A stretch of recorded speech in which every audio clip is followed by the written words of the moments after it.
Edhe me këtë deklaratë timen, të gjitha komente, domethënë, kanë qenë po kush të merr ty, po kush e prish familjen për ty. Në ndërkohë që kjo është realisht ajo që ndodh në shoqërinë tonë.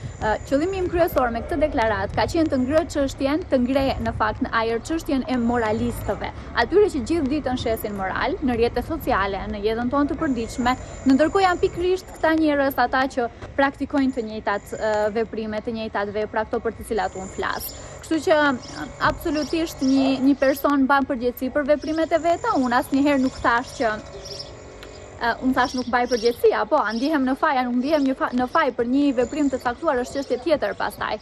Po definitivisht ne kemi nevojë të shkojmë në disa ekstreme për ta kuptuar njerëzit që morali si gjë, unë e kam thënë edhe në emisionin tana, është një gjë e krijuar prej burrave për t'i mbajtur dhe për t'i mbajtur në kontroll gratë në fakt dhe për t'i shtypur gratë. Kështu që absolutisht unë qëndroj mbas gjithçkaje që kam thënë.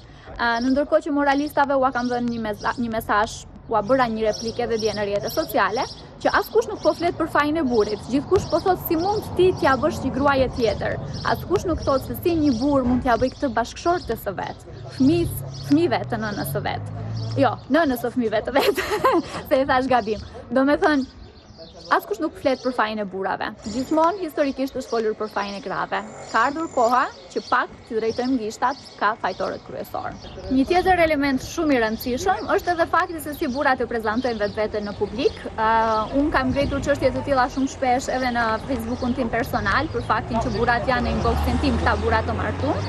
Dhe asnjëherë ne nuk e dim se si ata paraqiten përpara këtyre vajzave. Shumë herë thonë që janë të divorcuar, shumë herë thonë që lidhja e tyre është ose martesa e tyre është drejt përfundimit, shumë shpesh gënjejnë.